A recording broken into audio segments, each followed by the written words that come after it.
Hey everybody, it's been a while since I made an update video, but I decided that we're going to be harvesting our plant today. So I'm really excited, but also kind of sad that we're going to be chopping this thing down. So this is my first Aerogarden cannabis grow. We started about 4 months ago, pretty much from the seed, and this has been flowering for about 3 months. So in my last video, I talked a lot about what things we're going to be looking out for to know that the plant is ready to be harvested. And I think those things were pretty helpful, but they haven't been as clear as I was maybe expecting. So we talked about leaves falling off and kind of browning, losing their color. So we did see a lot of that with this plant, and obviously that could be for a lot of reasons. But it did happen where all the leaves that are pretty much left are leaves that are coming out of the flowers. The other thing we talked about were the pistils coming out of the flowers, the little hairy things. Those we expect them to start turning brown, and for the most part, from what I can tell, almost all the pistils are brown at this point. Which is probably why from the video you see more of like a brown outline of the plant than before. And the trickiest thing was the trichomes, which I'm still kind of working on figuring out. Those are the crystals that we see like on the surface of the flower. We were expecting those to turn more like milky or opaque consistency, but I didn't really see that much of that. I mean, I do think they turned more opaque than before, but I wasn't sure exactly how much we could expect there.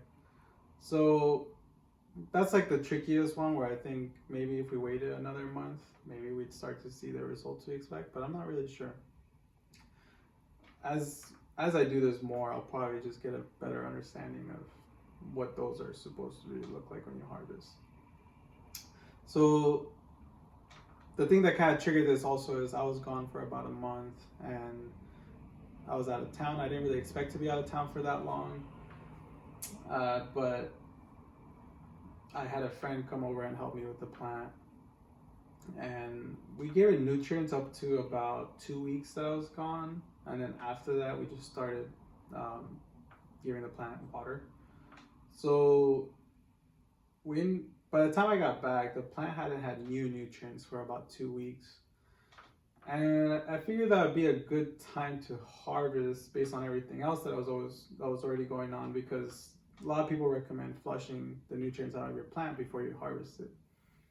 So I somewhat unintentionally did that, but I think like it just kind of opened up a good opportunity to kind of get this process going.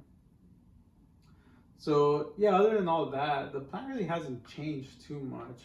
Some of the buds did get bigger, and because of that, a lot of these branches are kind of struggling with the weight, especially some of the ones over here. They're just a bit too heavy for the branch. You can tell they need support. So as I get more familiar with this, next time I do this, I'll probably learn a little better how to tie these up in a nice way. And the other thing that went wrong was our middle branch here started dying. I'm not really sure why exactly. It could be because we cut off the nutrients and this is the closest one to the light. And not having certain nutrients with a lot of light exposure can be problematic for the plant. It could also be like some sort of fungal thing or like a mold, but I don't really see much signs of that. So I'm not too concerned about it. My plan is that as we deal with cutting this down, we'll just cut that off separately. So what happened here is this was dying and it's just really dry. So I don't think we have to try that at all anymore, because all the moisture is pretty gone from the top of that branch. So the process is going to be pretty simple. We're just going to be cutting the branches from the bottom up. Any major nodes we might separate into a separate branch.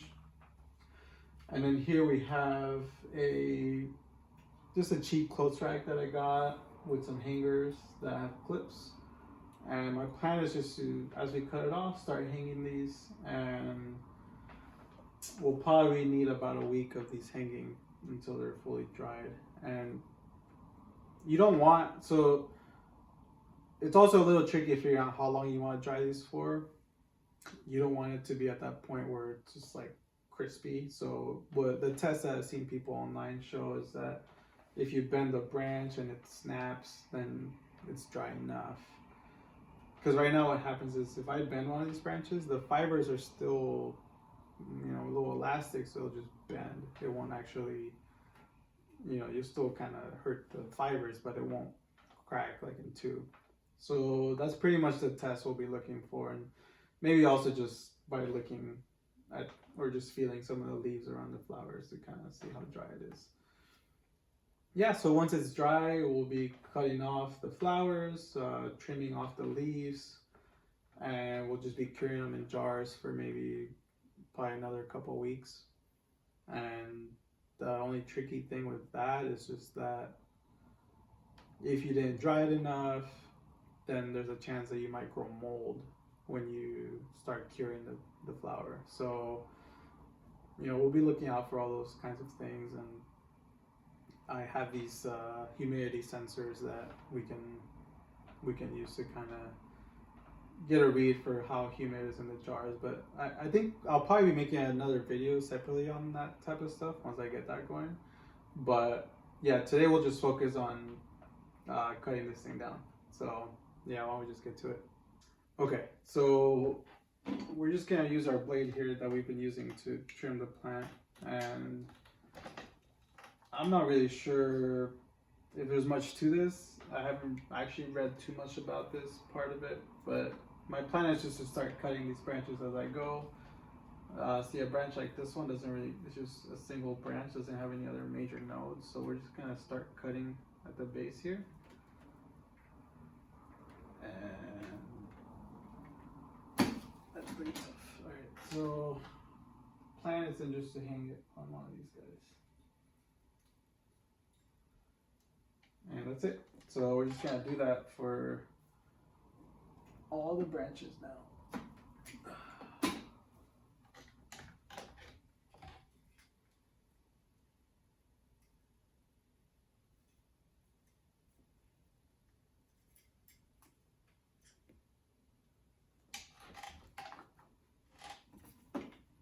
And I'll post in the video like these things I bought here.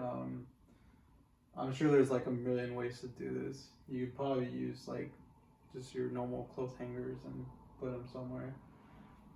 So as far as like where we're gonna be storing this, it's a little tricky. So you don't want, as your plant is drying, you don't want it to be exposed to like too much light. What I'm not sure about is whether indoor light is okay. You definitely don't want it exposed to direct sunlight. That would be killing, that would be like breaking down the THC before you want it to. So the thing that I'm trying to think about how to balance out is that I also expect it to, this is probably going to be the smelliest phase as we're hanging this and drying this.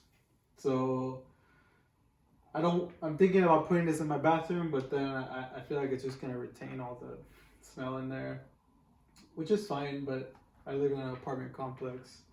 So the other option is I might just leave it out here, and I think as long as there's no direct sunlight hitting it, it should be okay. And here I can just kind of air it out a little better. So this is a big branch, let's skip that.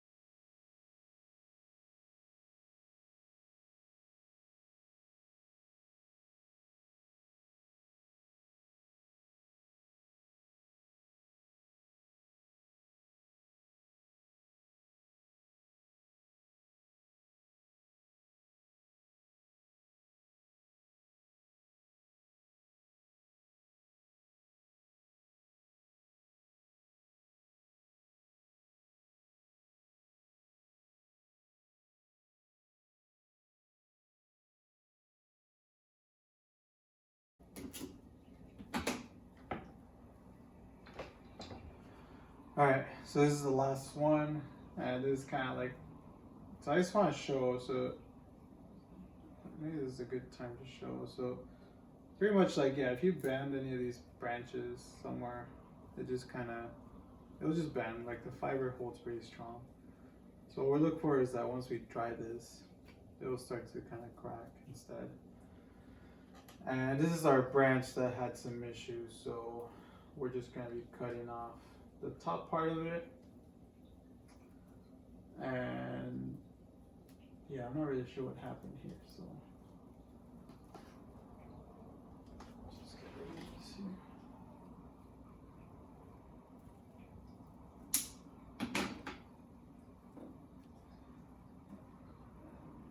And that's pretty much all of them.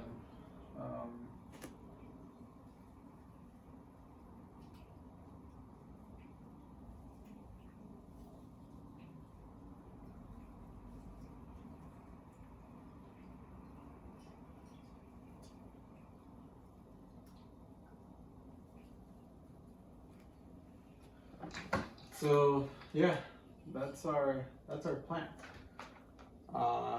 Holy shit.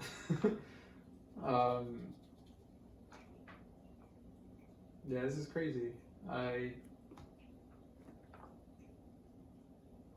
Pretty sad, but this is pretty cool. So yeah, we'll just leave this for as long as it takes, and I'll have to make another video with the whole curing process. So yeah, thank you guys for watching.